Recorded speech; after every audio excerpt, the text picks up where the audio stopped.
Nós passamos pelo processo terreno para a salvação? Uma interrogação interessante, né? Segundo o que eu venho estudando desde Gênesis e agora introduzindo o livro de Filipenses, eu acredito que o processo pelo qual passamos, ele só nos prepara, só nos leva, né, a realmente mostrar se estamos aptos ou não. Então já existe a predestinação para todos da salvação, e esse processo ele só vai mostrar se aquele ser humano é humilde o suficiente, está no nível espiritual o suficiente para entender que ele, mesmo sendo feito à imagem e semelhança de Cristo, ao cair, ele vem a ter a necessidade de Cristo, e só através dele ele possa passar a ser merecedor.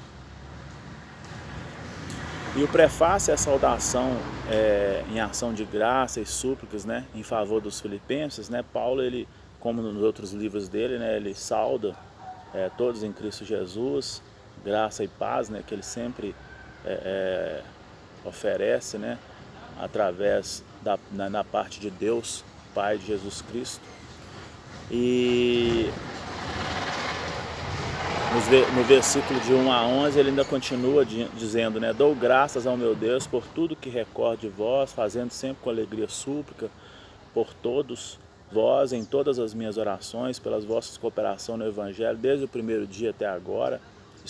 Ele fala que está plenamente certo de que quem começou a boa obra, né, vai completar no dia de Cristo Jesus.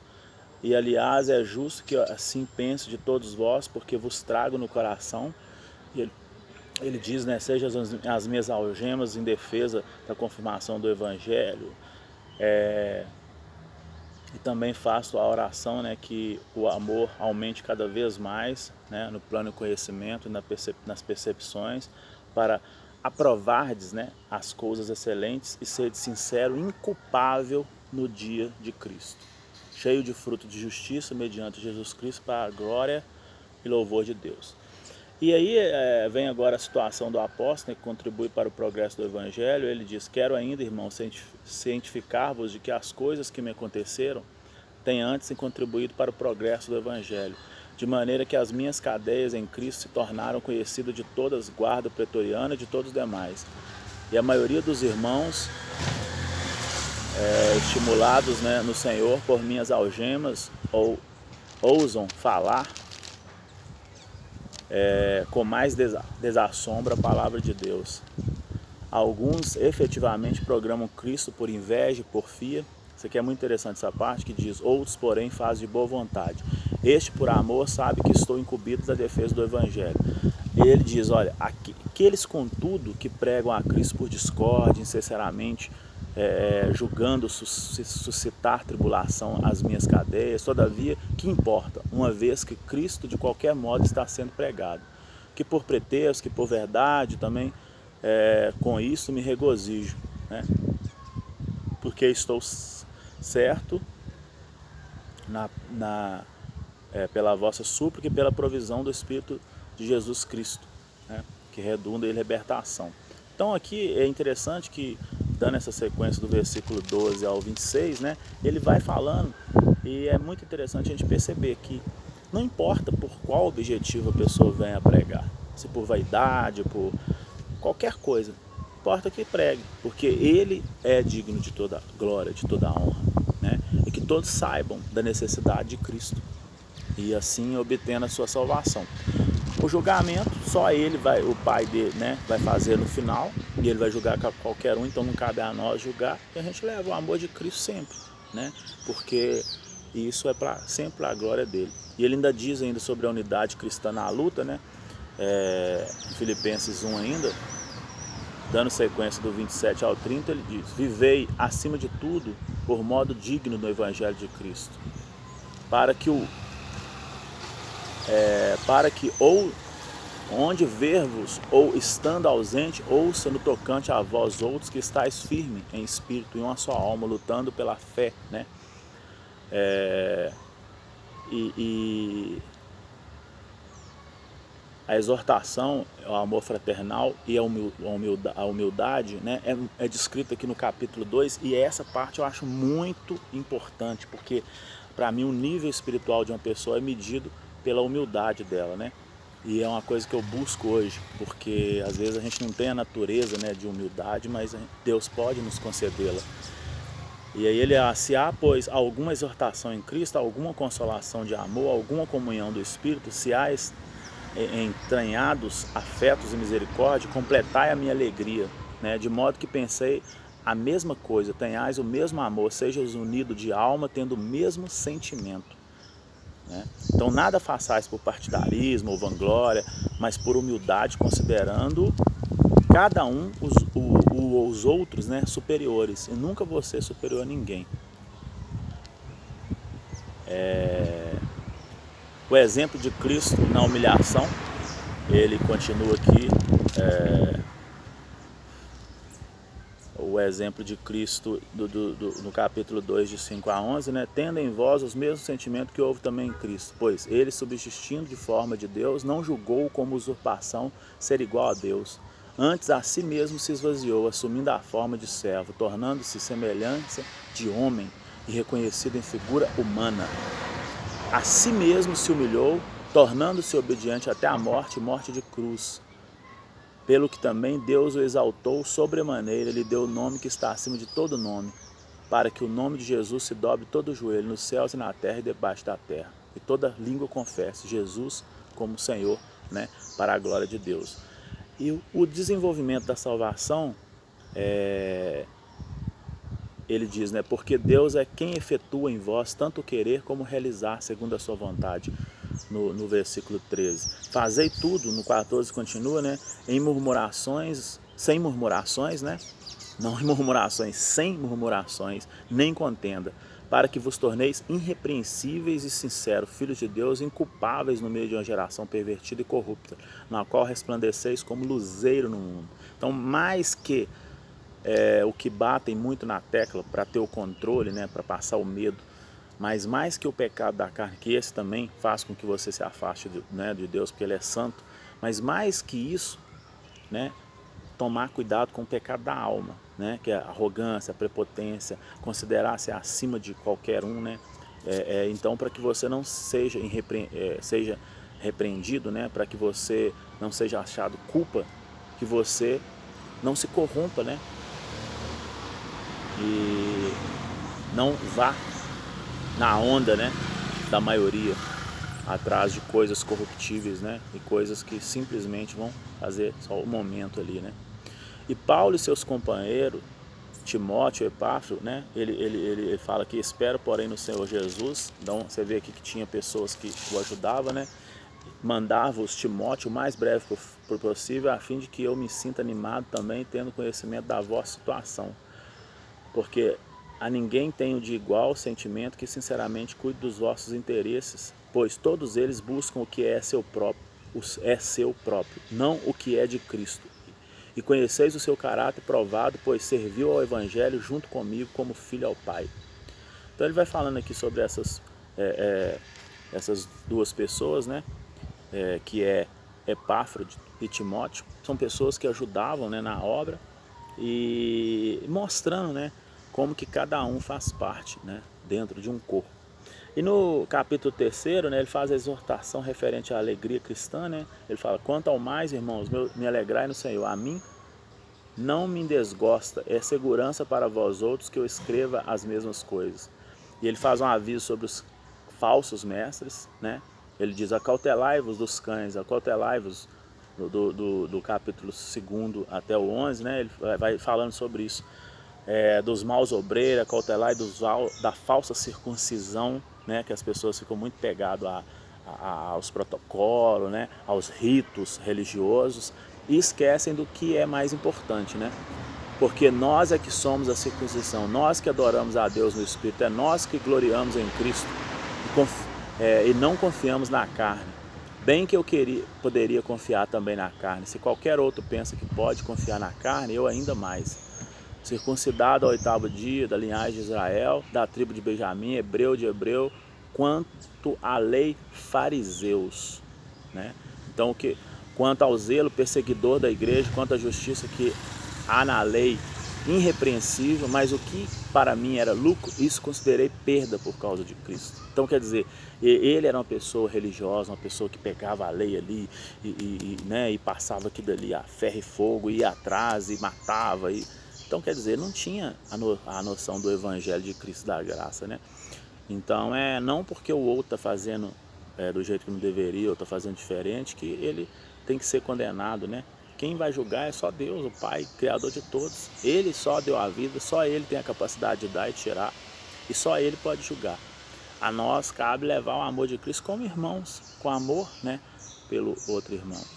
E ele fala aqui sobre a soberania, a vocação, ainda no capítulo 3, né, de Filipenses, aqui finalizando já no 4, finaliza o livro de Filipenses, né, ele fala: não que eu tenha já recebido ou tenha já obtido a perfeição, mas prossigo para conquistar aquilo para o que também fui conquistado por Cristo Jesus.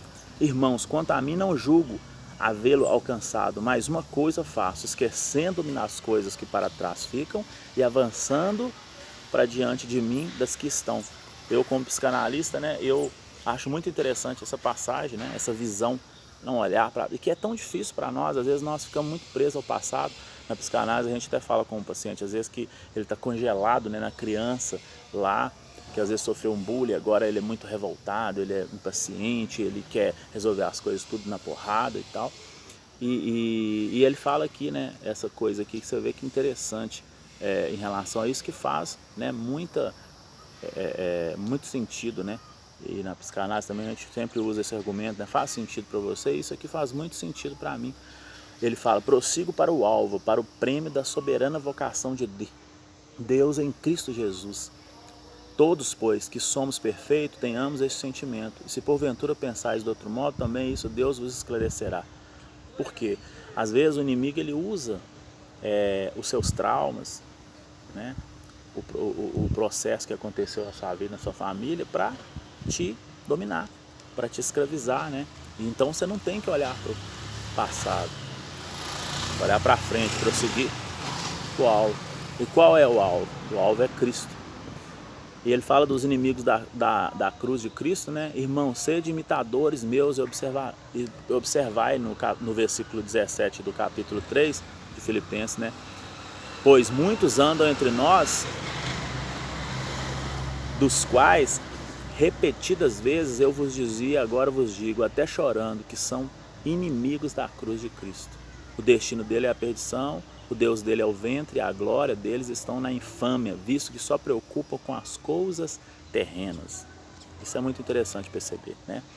Então não é às vezes, como diz lá no livro de Mateus, né, 24, 25, que aquele dia eles dirão, né, o que fizeram no nome dele, e ele fala, né, afasta de mim, maldito, porque eu vos não conheço, né? Eu não vos conheço. Então quer dizer, por quê? Porque tive fome, não me deste comer, tive frio, não me deste vestir, né? Tive sede, não me deste beber. Então, além, né, dos pecados, né, da carne, da lascívia, da orgia, de tudo que afasta-se do Pai, quer dizer, como eu sempre digo, né, o pai está ali na mesa para ceiar e o filho chega todo imundo, todo sujo, todo drogado. Por mais que o pai ame, vai dar até uma roupa para ele, uma toalha para ele tomar um banho, se vestir, sentar com o pai, mas ele não vai ter aquela intimidade sempre. Por quê? Porque este procura coisas, né, que só afastam do pai. Porém, tem alguns pecados que são ainda maiores, né, que é você negar a Cristo, negar a Deus sobre todas as coisas, né? O amor a Deus sobre todas as coisas, o amor ao próximo, é você não ser apegado a nada material, né? Você saber lidar com tudo, né, e usar as coisas e até o dinheiro, mas não deixar que eles te usem. E aí o apelo de Paulo para Evódia e Sintique, regozijando, né, e orando, ele diz: rogo Evódia e rogo a Sintique, pensem concordantemente no Senhor.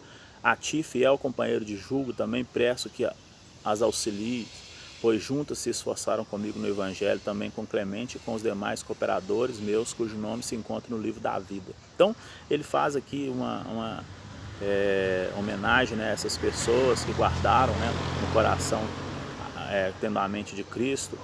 E o que pensar e a gratidão de Paulo para com os filipenses, nós vemos ainda no capítulo 4, né, nos versículos 8 em diante, e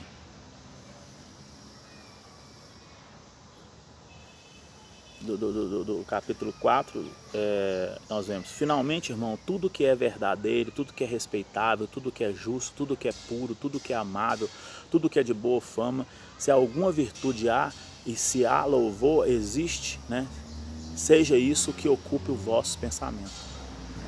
E aí ele faz uma gratidão, né, para com os filipenses. Ele diz, né, do versículo 10 ao 23, né, ele faz a gratidão e as saudações, né, e a bênção a eles. Ele diz: alegrai-me sobremaneira no Senhor. Não vou ler tudo para o vídeo não ficar muito grande, mas porque agora uma vez mais renovastes a meu favor o vosso cuidado, o qual também já tinhais antes, mas nos falta oportunidade, né? Digo isso não por causa da pobreza, porque aprendi a viver contente em todas as qualquer situações. Isso é muito interessante que ele fala. Ele fala: tanto ser estar humilhado, como também ser honrado, de tudo em todas as circunstâncias. Já tenho experiência tanto de fartura como de fome, assim de abundância como de escassez.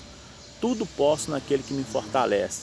Todavia fizeste bem, associando-vos na minha tribulação. E sabei também vós, ó Filipenses, que no início do Evangelho, quando parti da Macedônia, nenhuma igreja se associou comigo no tocante a dar e receber, senão unicamente vós outros. E aí ele faz algumas outras homenagens aos Tessalônicos, né?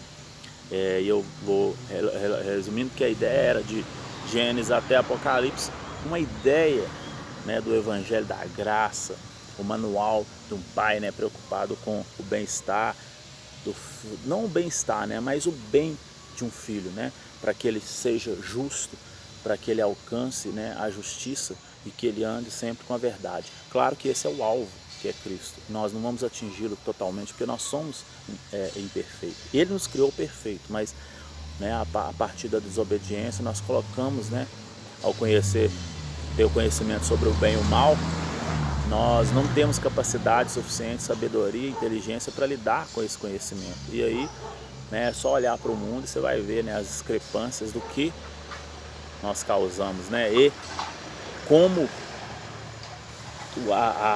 as trevas, a escuridão é a ausência de luz, assim o mal, né, é a ausência de Deus. E olha que nós não vivemos ainda a ausência total de Deus, porque isso para mim é um inferno, que é a ausência total, que só vai ser experimentado no final, até pelo inimigo das nossas almas, né?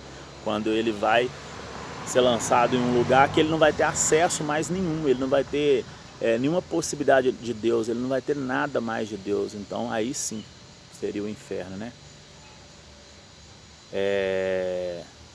E aí ele finaliza, né, saudando os irmãos, todos os santos, né, a graça do Senhor Jesus Cristo seja com o vosso espírito. Lembrando que justo, justificado por Deus, né, por Cristo, que pagou o preço, né, com o seu sangue precioso.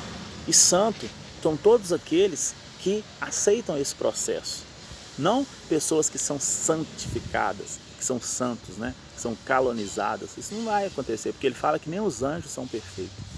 Ele não confia nem neles. E prova disso é que, na minha concepção, eles vieram a comer, né, do fruto do conhecimento. Antes, a terça parte foi junto. E depois trouxe, né, para a criação humana, que também pelo desejo, né, e não pelo prazer do que ele degustava ali no paraíso, né, dos passeios com o próprio Deus. Então ele teve o desejo, né, o desejo nasceu de algo mais. E aí, ao comer, ele abriu os olhos, ele teve esse discernimento, esse conhecimento entre o bem e o mal, que o fez muito mal, porque ele não tinha uma capacidade como o Criador de todas as coisas de lidar com isso. E a prova disso é o que nós vimos hoje. Então, o livro de Filipenses, eu encerro aqui, né, um livro pequeno, mas que passa essa mensagem, né, da graça, do amor de Cristo. Sempre nessa ideia da verdade, da justiça e do juízo. Sempre. Sabendo que nunca chegaremos à perfeição, mas temos que mirar o alvo, e o alvo é Cristo. Ok?